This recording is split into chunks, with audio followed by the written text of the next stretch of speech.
앞에서 우리는 좋은 질문이 왜 중요한지, 어떤 질문이 좋은 질문인지 살펴봤습니다. 이번 시간에는 한 단계 더 나아가 여러분이 직접 질문을 만들어내는 방법과 함께 적용된 사례를 이야기해 보겠습니다. 질문은 단순한 호기심의 표현이 아니라 콘텐츠를 시작하게 만드는 씨앗입니다.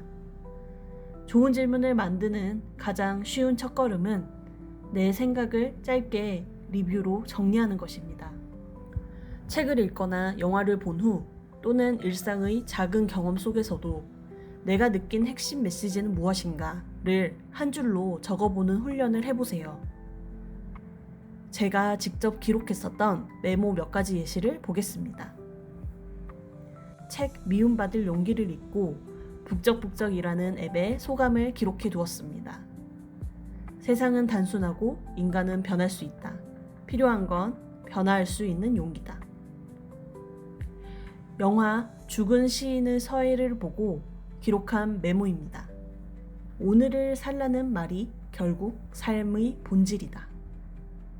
TV 프로그램 유퀴즈 최대훈 배우 편을 보고 좋아하는 일이라는 자전거를 탔으면 바퀴만 보고 나만의 속도로 계속 굴린다. 캠핑클럽 이효리 이상순의 대화를 보고 남이 나를 생각하는 것보다 내가 나를 어떻게 생각하는지가 더 중요하다. 이렇게 한 줄짜리라도 리뷰를 남기는 습관은 단순 감상이 아니라 핵심 메시지를 추려내는 글쓰기 훈련입니다. 머릿속에서 흩어진 생각이 정리되고 콘텐츠 주제를 명확히 잡는 힘이 길러지죠. 실습 한번 해볼까요? 여러분도 최근 읽은 책이나 본 영화에서 떠오른 핵심을 한 줄로 적어보세요. 그냥 좋았다가 아니라 왜 좋았는지를 한 문장으로 정리하는 연습을 해보는 겁니다. 다음은 리뷰를 질문으로 확장하는 단계입니다. 다시 죽은 시인의 사회를 예로 들어보겠습니다. 오늘을 살라는 말이 결국 삶의 본질이다 라는 짤막한 핵심 메시지는 나는 오늘 하루를 정말 나답게 살고 있는가 라는 질문으로 만들었습니다. 최대훈 배우 편의 좋아하는 일이라는 자전거를 탔으면 바퀴만 보고 나만의 속도로 계속 굴린다는 리뷰는 나의 자전거 바퀴는 어디를 향해 굴러가고 있나 라는 질문을 떠올리게 합니다. 리뷰를 질문으로 바꾸는 순간 단순한 감상이 사람과 나눌 수 있는 메시지로 변합니다. 저의 유튜브 채널 Y 라이브러리에서도 같은 방법을 적용했습니다. 매번 영상을 올릴 때마다 노션에 오늘의 질문을 정리해 두었습니다. 예를 들어 이런 질문들이 있습니다. 지금 당신의 바퀴는 어디를 향해 굴러가고 있나요? 나는 말센스가 있는 사람일까? 건강한 노년을 준비하기 위해 어떤 습관을 가질 것인가? 보시면 알겠지만 단순히 책 내용을 요약한 것이 아닙니다. 책과 영화에서 떠오른 핵심을 제 나름의 질문으로 변환한 것입니다. 이 질문들이 결국 콘텐츠의 중심축이 되었고 독자나 시청자와 소통할 수 있는 출발점이 되었습니다. 다른 사례를 볼까요? 노벨상 수상 물리학자 리처드 파인만은 매 학기마다 자신만의 12가지 근본 질문을 적어두었다고 합니다. 예를 들어 양자역학의 법칙이 고전역학과 어떻게 충돌하는가 같은 질문을 평생 붙들었습니다. 그는 어떤 새로운 현상을 접하더라도 반드시 내가 가진 12개의 질문과 연결되는가를 자문했다고 해요. 이처럼 우리도 스스로의 질문 리스트를 늘 떠올리는 태도가 창의적 확장의 시작이 될 수 있죠. 리처드 파인만의 방식은 우리에게도 적용 가능합니다. 책을 읽을 때마다 일상을 살면서도 내가 붙들고 있는 큰 질문과 연결된다면? 이라고 스스로 물어보는 거죠. 역사학자 유발 하라리는 우리가 어디에서 왔고 어디로 가고 있는가 라는 질문의 시작으로 사피엔스가 탄생되었다고 합니다. 그 질문 하나가 책 전체의 서사를 이끌었던 거죠. 단순히 과거를 나열하는 대신 인류의 의미와 방향성을 묻는 질문을 던졌기 때문에 전 세계 독자들이 자기 삶과 연결해 생각할 수 있었습니다. 즉, 질문이 커질수록 콘텐츠의 파급력도 함께 커진다는 걸 보여주는 대표 사례입니다. 질문 사례를 유형별로 나눠보면 이렇습니다.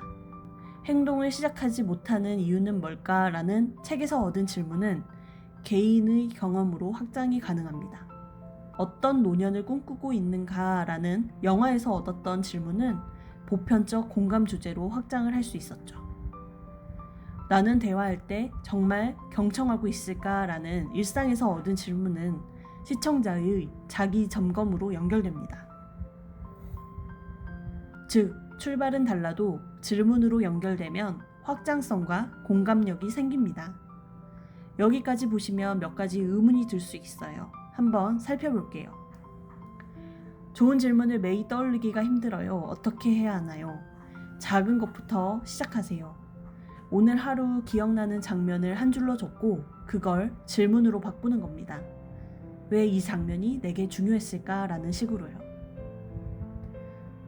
질문이 너무 추상적이면 콘텐츠로 연결이 안 되는데요. 추상적인 질문은 사례와 경험을 통해 구체화할 수 있습니다. 예를 들어, 용기란 무엇인가? 라는 질문은 나는 최근에 어떤 상황에서 용기를 냈는가로 좁히면 됩니다. 질문을 만들었는데 남들과 비슷할까 걱정돼요. 비슷해 보여도 괜찮습니다. 중요한 건 질문을 당신의 경험과 연결하는 겁니다. 같은 질문이라도 당신의 사례가 들어가면 콘텐츠는 전혀 달라집니다. 이렇게 질문을 던지면 콘텐츠 제작 과정도 달라집니다. 먼저 질문 자체가 주제를 좁혀줍니다. 다음은 질문, 해석, 사례, 내 의견, 되묻기로 구조를 설계합니다. 마지막으로는 시청자도 같은 질문을 던져볼 수 있게 마무리합니다. 예를 들어, 나는 말센스가 있는 사람일까? 라는 질문을 던지면 저는 말센스 리뷰를 통해 제 대화 습관을 돌아봤고 마지막에는 여러분은 어떠세요? 라고 되묻는 식으로 콘텐츠를 만들었습니다. 그 결과 단순한 리뷰가 아니라 상호작용형 콘텐츠로 발전할 수 있었죠. 정리하면 좋은 질문을 만드는 방법은 어렵지 않습니다. 책, 영화, 일상 속 경험을 한 줄 리뷰로 정리하고 그 리뷰를 질문으로 확장하는 것. 이 질문은 단순 기록이 아니라 콘텐츠의 씨앗이 됩니다. 그리고 이 질문들이 쌓이면 여러분이 만드는 콘텐츠의 개성과 색깔을 결정짓게 될 것입니다. 좋은 질문은 우연히 생기지 않습니다.